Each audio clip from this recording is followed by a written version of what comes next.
Hello, അങ്ങനെ കുറേ ആയി ഞാൻ വീഡിയോ ഒക്കെ ഇട്ടിട്ട്, കുറേ നാളായി. അപ്പോൾ ഒരുപാട് പേര് ചോദിക്കുന്നുണ്ട് എവിടെ പോയി ചേച്ചി, എവിടെ പോയി എന്നൊക്കെ. അപ്പോൾ ഞാൻ വന്നത് വേറെ ഒന്നുമല്ല, ഇപ്പോൾ ഒരു ഇമ്പോർട്ടൻ്റ് ആയിട്ടൊരു കാര്യം പറയാനാണ്. +2 എക്സാമും റിസൾട്ടൊക്കെ വന്നു. ഇപ്പം നിങ്ങൾ അടുത്തൊരു സ്റ്റേജിലേക്ക് കിടക്കാൻ പോവുകയാണ് ഇനി. അപ്പോൾ നിങ്ങൾക്ക് എന്താണ് ഇനി കോഴ്സ് തിരഞ്ഞെടുക്കാം എന്നൊക്കെ ഭയങ്കര ഡൗട്ടായിരിക്കും. അപ്പോൾ ഇതിനിടയ്ക്ക് കുറേ പേര് നഴ്സിംഗ് ചോദിച്ചായിരുന്നു, നഴ്സിങ്ങിൻ്റെ കാര്യം. അത് പറയാനാണ് ഇന്നത്തെ വീഡിയോ.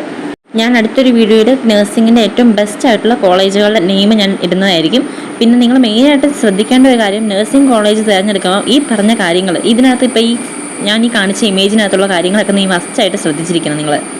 ഞാനിത് പറയാൻ കാരണം വേറെ ഒന്നുമല്ല, ഞാനൊരു നഴ്സിംഗ് സ്റ്റുഡൻ്റ് ആണ്. അപ്പം നമ്മളത് പഠിക്കുമ്പോഴേ നമുക്കത് മനസ്സിലാവുള്ളൂ. ഇങ്ങനെ ഒരു കോളേജ് തിരഞ്ഞെടുത്ത് നമ്മൾ പഠിക്കുമ്പോഴേ നമുക്കതിൻ്റെ ബുദ്ധിമുട്ടും എല്ലാം നമുക്ക് മനസ്സിലാവുള്ളൂ. അതുകൊണ്ടാണ് ഞാനത് നിങ്ങളോട് പറയുന്നത്. നിങ്ങളൊരു കോളേജ് തിരഞ്ഞെടുക്കുമ്പം എല്ലാ കാര്യങ്ങളും കറക്റ്റായിട്ട് അറിഞ്ഞിരിക്കണം.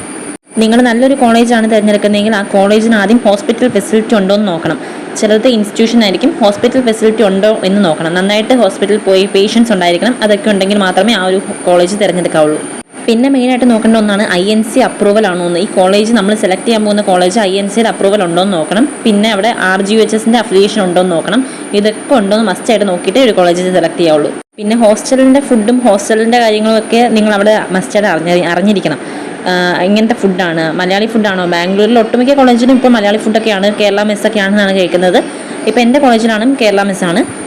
ഫുഡിൻ്റെ കാര്യത്തിലൊന്നും നമുക്കൊരു കോംപ്രമൈസ് ചെയ്യേണ്ട ആവശ്യമില്ല. അതുകൊണ്ട് തന്നെ അതൊക്കെ നന്നായിട്ട് അറിഞ്ഞിരിക്കണം. ഏതായാലും ബെസ്റ്റ് കോളേജുകളുടെ ലിസ്റ്റ് ഞാൻ അടുത്തൊരു വീഡിയോ ആയിട്ട് ഉടനെ തന്നെ ഇടാം. പിന്നെ ഈ വീഡിയോ ഇടാൻ ലേറ്റ് ആവുന്നതും ഒരുപാട് താമസിക്കുന്നതൊക്കെ നിങ്ങൾ എന്നോട് ക്ഷമിക്കണം. ഞാനൊരു നഴ്സിംഗ് സ്റ്റുഡൻ്റ് ആണെന്ന് ഓൾറെഡി പറഞ്ഞല്ലോ, അതുകൊണ്ട് തന്നെയാണ്.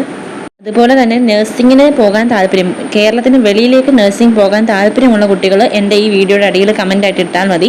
അപ്പോൾ നിങ്ങൾക്ക് ഏത് കോളേജാണ് വേണ്ടത് എന്നൊക്കെ അറിയാമെങ്കിൽ, നിങ്ങൾക്ക് അങ്ങനെ ഒരു സജഷനോ എന്തെങ്കിലും ഉണ്ടെങ്കിൽ അത് പറയുക. അപ്പോൾ ഞാൻ ആ കോളേജിനെ പറ്റി അന്വേഷിച്ചിട്ട് ഞാൻ ഡീറ്റെയിൽ ആയിട്ട് പറയുന്നതായിരിക്കും, ആ ഓരോ കോളേജിനെ പറ്റി. അപ്പം ഇന്നത്തെ വീഡിയോ ഇത്രേ ഉള്ളൂ. അടുത്തൊരു വീഡിയോ ആയിട്ട് വരുന്നവരെ ബൈ.